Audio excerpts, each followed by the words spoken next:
Барлықтарыңызға қайырлы күн. Бүгін мен сіздерге 2026 жылы салық кодексінде қандай өзгерістер бар, соны талқылайтын боламыз. Алдымен каналға тіркеліп, лайк басып, комментарий қалдыруды ұмытпаңыздар.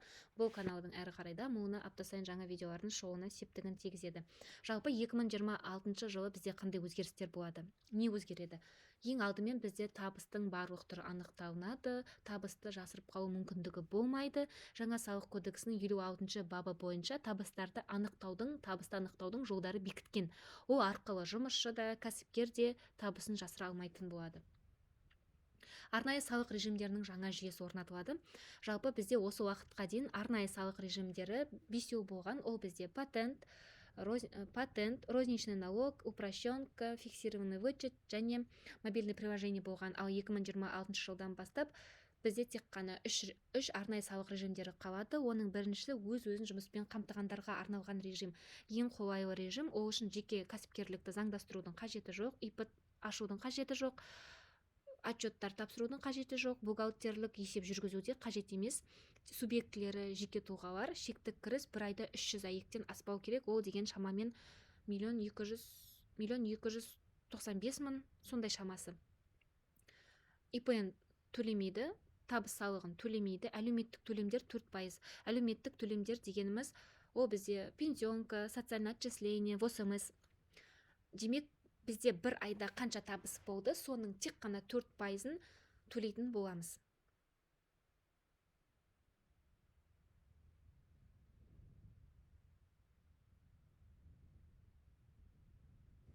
Келесі режим бізде оңайлатылған декларация. Ол бізде қазіргі розничный налог пен упрощенканың қосындысы деп те айтуға болады. Субъектілер, дара кәсіпкерлер, заңды тұлғалар, шектік кіріс бір жылда 600 аек-тен аспау керек. ИП-н салығы 4%, көп өңірлерде 2%-ден 6% аралығында. Қазіргі уақытта көптеген қалалар өздерінің ставкаларын бекітіп қойды. Ол ставкаларды төменде закрепленный комментарияда мүмкіндік барынша қалдырып кететін боламын, кіріп қарасаңыздар болады. Ал келесі бізде арнайы салық режимінің келесі шаруа КХ, бұрынғыша шаруа және фермер қожалықтар ешқандай өзгеріс жоқ, шектік кіріске шектеу жоқ, салық 0,5%, жалпы режимді пайдалану. Жұмыспен қамтығандар үшін арнайы рұқсат етілген окет тізімдері бар. Осы жерден қарап алсаңыздар болады. Мал шаруашылығына жәрдемдесетін қызметтер, көркем және әдеби шығармашылық, шаштараз және сұлулық салондарына қызмет көрсететіндерге өте ыңғайлы режим деп ойлаймын. Жөндеу қызметтері, сылақ жұмыстары, ағаш ұсталары, еден төсеу, қабырғаларды қаптау, сырлау, строительный бизнеспен айналысатын адамдарға жақсы болды. Тек қана жеке тұлғаларға қызмет көрсететін болса. Жылжымайтын мүлікті жалға беру, бұрын біз патент режимінде жалға беретін едік. Қазір осы өз-өзін қамтуда өз меншігіндегі немесе жалға алынып тұрған субарендамен айналысуға болады. Жылжымайтын мүлікті сыйақы үшін немесе шарттық негізде басқару. Жалға беру, лизинг, жүк көліктерін жалға беру, клининг, тұрғын үйлерді жалпы тазалау, басқа да тазалау қызметтері.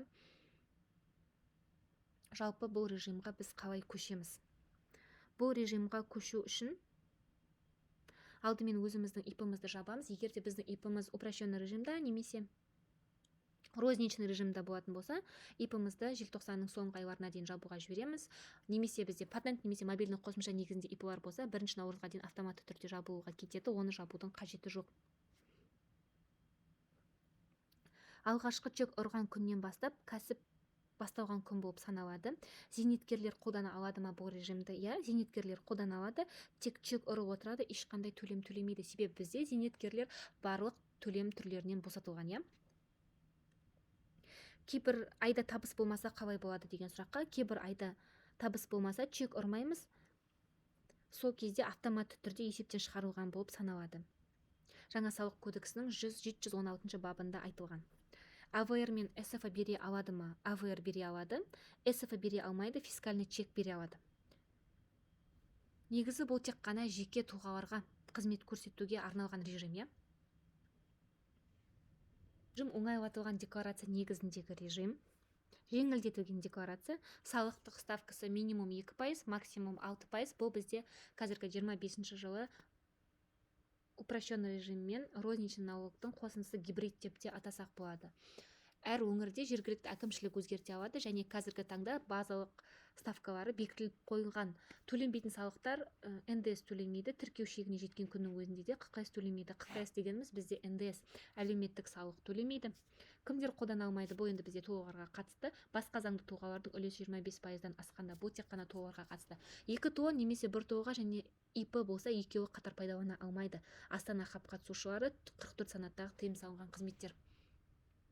Оңайлатылған режим бухгалтерлік есеп талаптары. 135 мың АЕК-ке дейін жылдық кіріс бухгалтерлік есеп жүргізуге міндеттелмеген. 135 мың мен 600 АЕК арасында жылдық кіріс бухгалтерлік есеп жүргізуге міндеттеледі.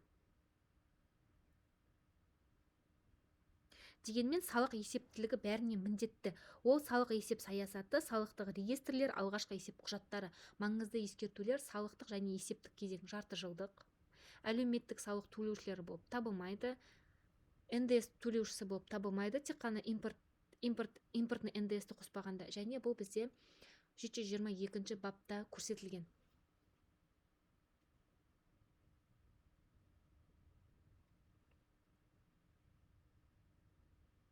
Бұл режим жаңа арнайы салық режимі көпшілікке қолайлы болғанымен, көптеген кәсіпкерлер өз еркілерімен, кәсіпкерлердің 85% десек те болады, өз еркілерімен ООР-ға өтіп, общеустановленный режимге өтіп, НДС-ке тұратын болады. Неге?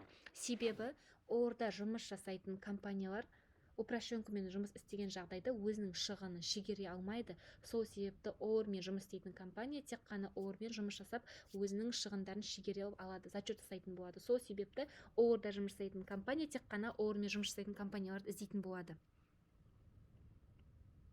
Сәйкесінше ООР-да жұмыс істейтін клиенті барлар не үлкен жеңілдік жасауын сұрайды, салықты азайту мақсатында, немесе ООР-ға көшпесең жұмыс жасаудан бас тартамыз деген талап қою әбден мүмкін.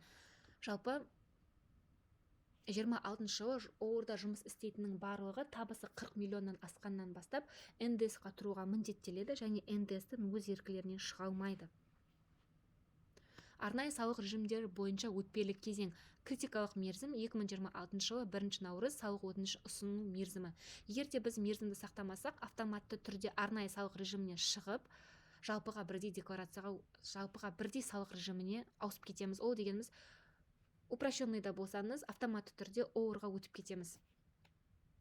Ал егер де мерзімін сақтасақ, арнайы салық режимінде қалу құқығымыз бар.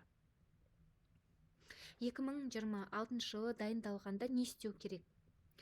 Ең бірінші, бизнестің қаншалықты табысты екенін есептеп, әрі қарай жалғастырудың мәні бар ма, жоқ па, соны есептеу қажет. Салық режимдерін салыстыру керек. Сізге қандай салық режимі барады, қай окет келеді, менің клиенттерім кім, мен кімнен сатып аламын, мен кімге сатамын деген сияқты тұжырым жасап, өзіңізге қолайлы салық режимін таңдау керек. Егер упрощенкада қалатын болсаңыз, океттіңіз сәйкес келуін міндетті түрде тексеру керек. Тоқтап тұрған ИП, ТО бар жоғын барлығын тексеріп алу керек. Егерде өзін жұмыспен қамтығандар қатарына өткіңіз келсе, океттің сәйкес келуін қамтамасыз ету керек, табыс мөлшерін анықтау керек және ИП-ны уақытылы жабу керек.